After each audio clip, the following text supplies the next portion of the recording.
خوشخبری آپ سب کے لیے، بلکہ ہر حضور علیہ الصلوۃ والسلام کے محبت کرنے والے عشاقان رسول کے لیے کہ الحمدللہ ایمان ٹی وی پاکستان آپ کے پاس ایک نئے موضوع کے ساتھ اور بہت ہی نہایت ہی خوبصورت اور عمدہ موضوع کیا قرآن کریم کی تفسیر انشاءاللہ الجلیل اب ہمارا یہ سیگمنٹ چلے گا۔ اللہ رب العزت اپنا خصوصی کرم فرمائے، حضور علیہ الصلوۃ والسلام کا فیضان اگر جاری رہے تو انشاءاللہ الجلیل اب آپ اس کے اندر قرآن کریم جو ہے تلاوت کے ساتھ ساتھ قرآن کریم کی تفسیر مستند حوالوں کے ساتھ، اور اس کے اندر اور یہ بھی یاد رکھ لیا جائے کہ قرآن کریم یاد کرنا بہت اچھی بات ہے، قرآن کریم کا حفظ کرنا علماء نے فرض کفایہ قرار دیا ہے، لیکن قرآن کریم کو ترجمے کے ساتھ پڑھنا، سمجھنا اور اس کے مطابق زندگی گزارنا یہ اصل جو ہے نا مسلمان کا دستور زندگی ہے، یہ زندگی حیات ہے۔ بلکہ علماء نے تو یہاں تک فرمایا جو بندہ جس فیلڈ سے جس محکمے سے وابستہ ہے اس کے بارے میں تو اس کو علم رکھنا لازم اور ملزوم ہے۔ جیسے مثال کے طور پر بچہ جب 7 سال کا ہو جائے تو اس کو نماز کا حکم دیا جائے، اور اگر 10 سال کا ہو جائے تو پھر اس کو مار کر پڑھایا جائے۔ صرف یہی نہیں ہے کہ صرف اس کو حکم دیا جائے اور پڑھایا جائے، بلکہ حکم یہ ہے کہ اس کے ساتھ ساتھ اس کو نماز کے بارے میں آگاہی، نماز کا علم بھی دیا جائے۔ اب جب نماز ہے تو نماز سے متعلق وضو کے مسائل بھی اس کو آنے چاہیے، غسل کے مسائل بھی آنے چاہیے، پاکی ناپاکی کے معاملات بھی، یعنی کہ جس طرح اس کی ذہنی ساخت ہے اس کے لحاظ سے اس کو جو ہے نا وہ تربیت اور اس انداز میں اس کو تعلیم دینا چاہیے۔ تو اسی طریقے سے اللہ تبارک و تعالیٰ کا پاک کلام، اللہ تبارک و تعالیٰ کا قرآن کریم ہمیں کیا میسیج دے رہا ہے، کیا پیغام دے رہا ہے، اس کے لحاظ سے بھی ہمیں علم ہونا چاہیے۔ اور کیوں نہ ہو، اللہ کے محبوب علیہ الصلوۃ والسلام کا فرمان دل نشین ہے کہ قیامت کے روز سب سے زیادہ حسرت ان کو ہوگی جسے دنیا میں علم حاصل کرنے کا موقع ملا مگر اس نے حاصل نہ کیا، اور اس شخص کو ہوگی جس نے علم حاصل کیا اور دوسروں نے تو اس سے سن کر نفع اٹھایا لیکن اس نے نہ اٹھایا، یعنی اس علم پر عمل نہیں کیا۔ یعنی کہ دیکھیں خوبصورت حدیث مبارکہ ہے، اس کے اندر ہمیں تنبیہ کی جا رہی ہے کہ علم حاصل کرو، اور کچھ ایسے لوگ ہوں گے جو قیامت کے اندر تا حسرت ہوں گے کہ ان کو علم حاصل کرنے کا موقع تو ملا لیکن انہوں نے علم حاصل نہیں کیا، اور اس سے بھی زیادہ حسرت ان کو ہوگی جن کو علم تو حاصل ہو گیا لیکن انہوں نے اس سے نفع یعنی اس پر عمل نہیں کیا۔ تو لہذا جہاں ہم سوشل میڈیا کے ذریعے ہم بہت ساری چیزیں، بہت ساری ایکٹیویٹیز کر رہے ہیں، تو لہذا یہ ایک خوبصورت انداز ہم جو ہے نا مطلب یہ کہ سوشل میڈیا کے اعتبار سے اس کے پلیٹ فارم پر لے کر آئے ہیں کہ قرآن کریم کی تلاوت اور اسی کے ساتھ ساتھ کسی تفسیر،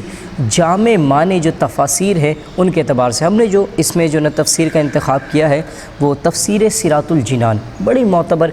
جو نا تفسیر ہے، بلکہ کہا جاتا ہے علماء نے فرمایا جدید اور قدیم جتنی تفاسیر ہیں اور دیگر اسلامی علومیہ جو مشتمل ذخیرہ کتب روشنی قرآن کریم کی آیات، اس کے مطالب، اس کے معانی سے حاصل ہونے والے درس و مسائل جو موجودہ دور کے تقاضوں کے مطابق انتہائی سہل انداز میں جس میں بیان کیے گئے ہیں، اور یہی نہیں بلکہ جس کے اندر مسلمانوں کے عقائد، اسلام کی نظریات اور بالخصوص اسلام کے اوصاف اور خصوصیات، اہل سنت کے نظریات، معمولات، عبادات اور اسی کے ساتھ ساتھ اخلاقیات، باطنی امراض اور معاشرتی بیماریوں سے متعلق جو قرآن اور حدیث کے اقوال ہیں،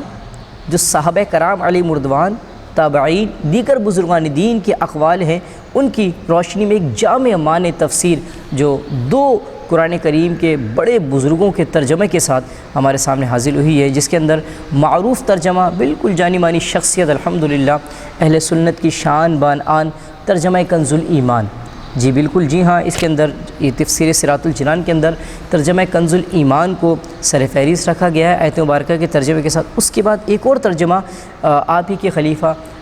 مولانا نعیم الدین مراد آبادی علیہ رحمۃ اللہ الہادی، ترجمہ کنز العرفان، یعنی قرآن کریم کی جب آیت مبارکہ کی تلاوت کی جائے گی تو 2 ترجمے آپ کے سامنے تلاوت کیے جائیں گے، یعنی کہ ان کا آیت کا 2 اعتبار سے ترجمہ کیا جائے گا۔ ایک اعلیٰ حضرت رحمۃ اللہ تعالی علیہ نے، جنہوں نے جو سب سے پہلے قرآن کریم کی اردو اعتبار سے ترجمہ کیا، علماء نے فرمایا ان کا، اور اس کے بعد انہی کے خلیفہ جو ہے نا مولانا سید نعیم الدین مراد آبادی علیہ رحمۃ اللہ الہادی، جنہوں نے آپ کے بعد دور کے لحاظ سے یقیناً آپ کا ترجمہ بھی بالکل بہت بہترین تھا، لیکن دور کے لحاظ سے کہ جہاں اردو سے شغف کم ہوتا چلا جا رہا ہے، اس اعتبار سے تو آپ کے جو خلیفہ ہیں ان کا ترجمہ مزید سہل لگتا ہے، تو ان کو لے کر پھر انشاءاللہ جامع معنی تفاسیر کی روشنی کے اندر آپ کے سامنے انشاءاللہ قرآن کریم کی آیات کے مطالب، معانی اور ترجمے کو انشاءاللہ رکھا جائے گا۔ اچھا، یہ جو کتاب ہے دور عصر کے جو مطلب یہ کہ بہترین اور جید علماء میں جن کا نام شیخ الحدیث و تفسیر حضرت علامہ مولانا الحاج ابو صالح مفتی محمد قاسم قادری مدد اللہ العالی کی مائناس کتاب ہے، جس کو صراط الجنان کہا جاتا ہے۔ یہ تفسیر قرآن ہے جس کو صراط الجنان کہا جاتا ہے۔ یہ بھی آپ دیکھ سکتے ہیں کہ یہ جو ہے نا تفسیر سے انشاءاللہ الجلیل ہم جو ہے نا ریگولر کے معمولات کے اعتبار سے اپنا سلسلہ جو ہے نا مطلب اپنے سیگمنٹس کو لے کر چلیں گے، جس کے اندر خوبصورت انداز کے اندر دیگر علوم اسلامیہ پر مشتمل جو ہے نا مطلب یہ کہ عقائد ہیں، نظریات ہیں اور دیگر معمولات ہیں، ان کو جو ہے نا سر فہرست رکھا گیا ہے۔ اور تو لہذا اور اس کے اندر دو عظیم ہستیوں بزرگوں کی مطلب اداؤں کو کہتے ہیں نا، اپنے بڑوں کی ادا ہیں وہ بڑے۔ اچھا، یہاں بڑوں سے مراد وہ بڑے نہیں ہیں کہ جو دین والے نہیں ہیں، یہ تو دین والے بھی ہیں اور دین کا سر بلند کرنے والے بھی ہیں، دین کو پھیلانے والے بھی ہیں اور دین کی صحیح شناخت کو ہماری نسلوں میں منتقل کرنے والے بھی ہیں۔ تو وہ بزرگ ہستیاں جو الحمدللہ